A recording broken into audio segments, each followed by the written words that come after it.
अरे बिद्दू, आज घर में बहुत काम है। आज तुझे स्कूल जाने की जरूरत नहीं है। लेकिन दादी, आज तो स्कूल में मेरा टेस्ट है। अरे एक दिन स्कूल नहीं जाएगी तो ऐसी कौन सी तेरी कलेक्टर की पढ़ाई छूट जाएगी। वैसे भी मैं देख रही हूँ आजकल तो बड़ी ढीठ हो गई है। अपनी दादी की बातें सुनकर बिंदु नाराज हो जाती है। तभी उसकी माँ कहती है, अरे बिंदु, इतनी छोटी बात पे मुंह फुलाने की क्या जरूरत है। दादी बिल्कुल सही कह रही हैं। लड़कियों को तो घर के काम काज सीखना चाहिए। अरे बहू, रमेश के लाड़ प्यार ने इसे बिगाड़ रखा है। कम से कम तू तो मेरी बात समझती है। अच्छा, मेरी पूजा का समय हो गया है, मैं पूजा करने जा रही हूँ। इतना कहकर रमेश की माँ वहां से चली जाती है। इस तरह बिंदु की दादी और माँ दोनों अक्सर उसे घर के कामों में ही उलझा कर रखते थे। कुछ दिनों के बाद राजू और बिंदु के 10वीं के रिजल्ट्स आते हैं। दोनों बच्चे दादी को अपना अपना रिपोर्ट कार्ड दिखाते हैं।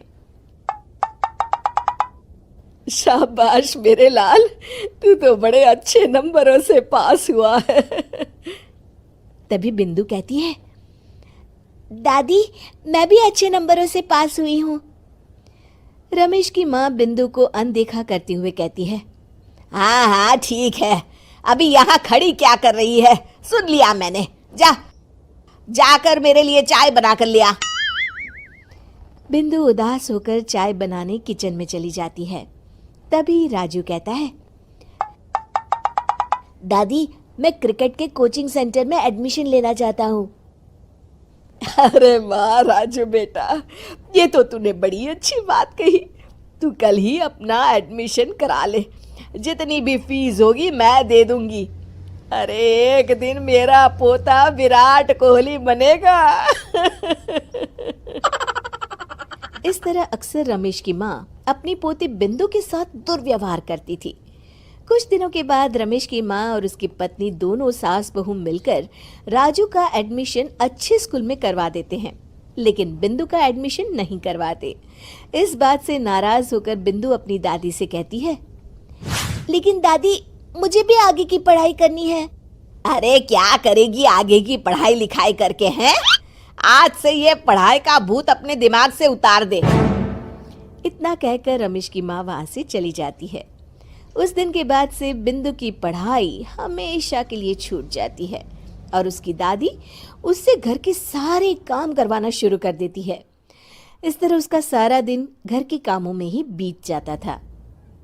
कुछ दिन बीत जाते हैं और एक दिन रमेश छुट्टियों पर घर आता है। बिंदु को घर के काम करते हुए देख उससे कहता है, अरे बिंदु बेटा, तुम स्कूल नहीं गई? पिताजी, दादी ने मेरा एडमिशन कराने से मना कर दिया है। वे कहती हैं घर पे रहकर घर के काम करना सीख। अपनी माँ का ये बर्ताव देख रमेश को बहुत गुस्सा आता है और वो अपनी माँ से कहता है, माँ ये तुमने क्या किया?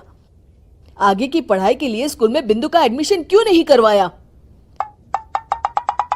अरे बेटा, लड़की जात है, ज्यादा पढ़ लिख कर क्या करेगी। वैसे भी शादी के बाद तो इसे घर के ही काम करने हैं ना। तुम किस जमाने में जी रही हो माँ?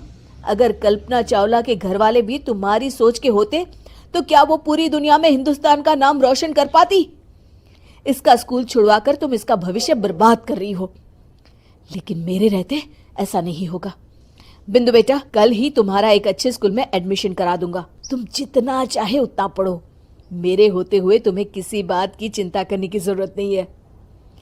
अपने पिता से हौसला पाकर बिंदु खुश हो जाती है और कहती है, जी पापा, मैं खूब मन लगाकर पढ़ाई करूंगी और बड़ी होकर डॉक्टर बनूंगी।